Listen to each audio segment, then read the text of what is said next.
Antes de entrar em aspectos mais específicos, eu queria saber como você está vendo, né? Você que sempre monitora aí as redes da extrema-direita e tudo mais, como você está vendo esse momento da extrema-direita brasileira? Estão ainda muito firmes no golpismo?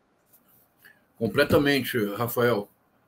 E há um fenômeno novo, pelo menos, cuja expressão é nova e que é muito preocupante.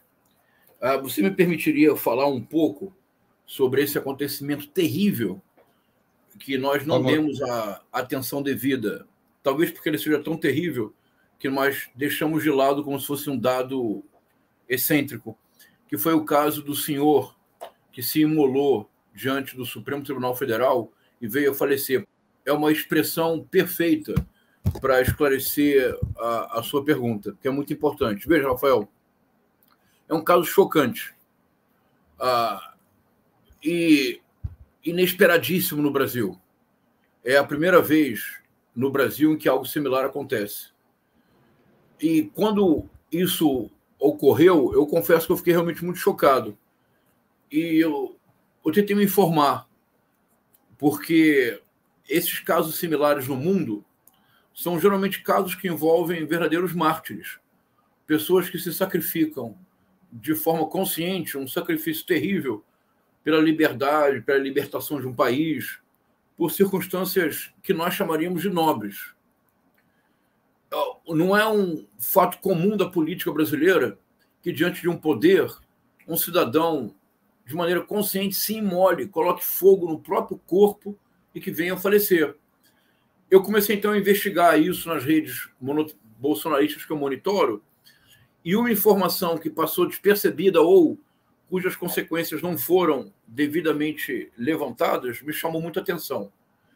Este senhor, eu não vou dizer o nome, mas este senhor, que infelizmente veio a falecer, ele fez questão de reunir próximo ao seu corpo, no momento da imolação, algumas imagens, 4 em particular.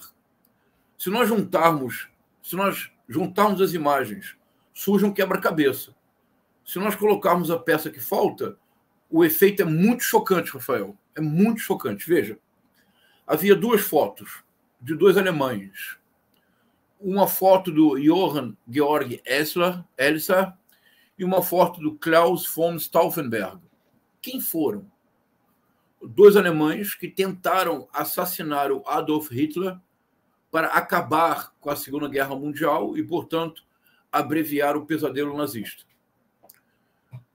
Uma terceira foto, uma frase, perdeu Mané, a frase dita pelo ministro Luiz Roberto Barroso, cansado de ser assediado e dessa vez em Nova York. E uma 4ª imagem, essa parece enigmática, de difícil compreensão, que é uma imagem do Nelson Mandela.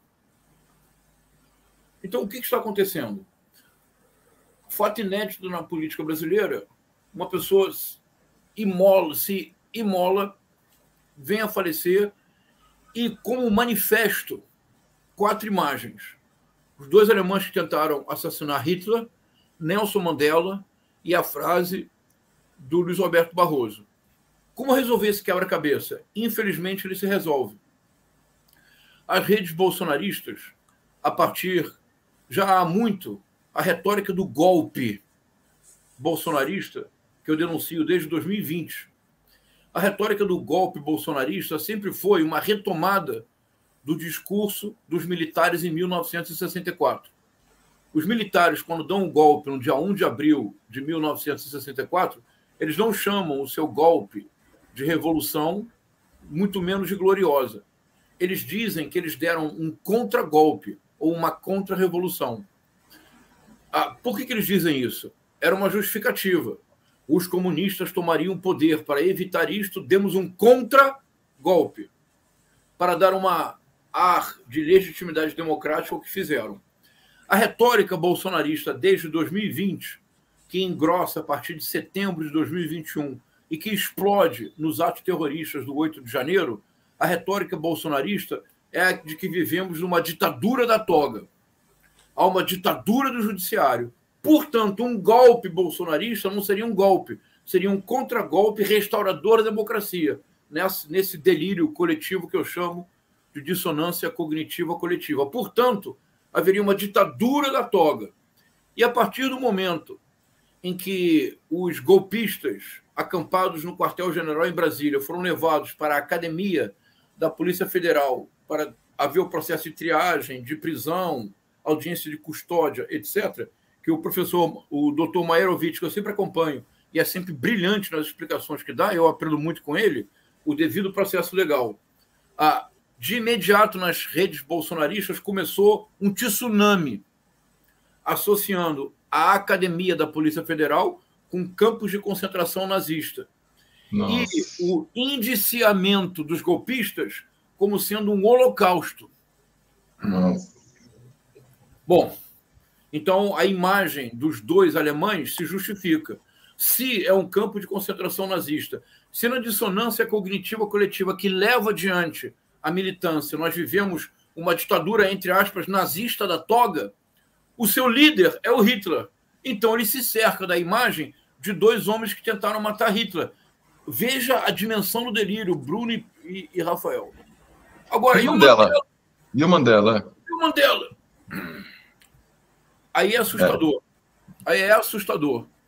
A nova narrativa da midiosfera extremista, que é como eu denomino, esse ecossistema de desinformação deliberada financiado pela extrema-direita brasileira, financiado muito pela extrema-direita brasileira. A nova narrativa é uma comparação entre Nelson Mandela e Luiz Inácio Lula da Silva. Nelson Mandela, 30 anos na prisão, torturado, anos em solitária, sai da prisão para presidir a África do Sul. O que faz o Nelson Mandela? Concilia, pacifica. O então ex-presidente Luiz Inácio Lula da Silva, quase 600 dias na prisão, sai da prisão. E o que são 600 dias diante de 30 anos? Sai da prisão e o que faz? Em lugar da conciliação, o conflito. Em lugar da pacificação, o acirramento da diferença. Essa é a narrativa da midiosfera extremista. Este senhor que, infelizmente, levado pela dissonância cognitiva coletiva, suicidou-se diante do Supremo Tribunal Federal, é um refém da midiosfera extremista. A tal ponto o delírio o levou. Agora, tudo pode ficar pior, eu termino. Tudo pode ficar pior. Neste momento em que estamos vivendo, o bolsonarismo se baseia num sistema duplo de comunicação. Os políticos bolsonaristas retiram da midiosfera extremista, do esgoto bolsonarista, os principais temas e o tornam tema oficial no debate público. E, dessa forma, retroalimentam o próprio delírio. Eu vou ler para vocês agora uma declaração de ninguém menos do que Valdemar da Costa Neto, presidente do PL. Este senhor é corresponsável pelo delírio coletivo que hoje domina dezenas de milhões de brasileiros. O Lula, diz ele, saiu desse período preso, que não é fácil para ninguém. O Mandela ficou 30 anos na cadeia e saiu de lá, e os africanos queriam matar os ingleses. E ele disse, não, aqui vamos levantar o nosso país. Hoje eu vejo que o Lula está raivoso, atacando todo mundo. Ele ataca o Michel Temer, ataca o Bolsonaro. Tem que tocar o país para frente. Percebeu, Bruno e Rafael, que terrível? Este senhor que se imolou diante do Supremo Tribunal Federal, ele o fez, e na sua mente, a situação que nós vivemos hoje no Brasil é uma situação de ditadura da toga nazista. Por isso é preciso matar o representante máximo dessa ditadura, e o modelo é o Nelson Mandela, em oposição ao Lula. E quando o presidente Valdemar da Costa Neto, presidente do PL, dá essa declaração, de maneira irresponsável, ele retroalimenta o delírio coletivo dessa militância. Quando Nicolas Ferreira apresenta uma queixa-crime inepta do ponto de vista jurídico contra o ministro Flávio Dino, ele não tem nenhuma esperança de que a sua queixa-crime prospere. Ele pode ser muitas coisas, idiota ele não é. Ele sabe que aquela queixa-crime é inepta do ponto de vista jurídico. Não tem como progredir. Por que ele o faz? Porque ele está retroalimentando a midiosfera extremista. Porque na midiosfera extremista, a narrativa que circula é que o governo federal não agiu, porque dentro da sede dos três poderes já havia infiltrados do PT para fazer o quebra-quebra e atribuir aos bolsonaristas. Vou repetir. Quando o Nicolas Ferreira apresenta a queixa-crime, ele não tem esperança de que ela prospere. Ele está fazendo isso para retroalimentar a midiosfera extremista. Os políticos que fazem isso são corresponsáveis de todo crime que venha a ocorrer. Rafael, Bruna, Tebini, Saavedra, é muito preocupante. É uma situação inédita, é uma situação que hoje a política, essas pessoas transformaram a política num problema de saúde mental pública. Não, impressionante esse delírio coletivo. Aliás, essa expressão não só parece extremamente precisa, como o pessoal aqui está vendo muito sentido nela. Você fez uma explicação anterior, em outras entrevistas mais profundas desse termo. Acho que você faz muito bem, professor, de entrar nesse campo do cidadão suicida por ali, que de fato, como algumas pessoas disseram, acabou meio por cima. Muita gente não entrou a fundo nesse assunto. Você fez muito bem e chegando a conclusões terríveis, mas que elas têm que aparecer, porque elas são reais, né, minha gente? E existindo, precisam ser constatadas.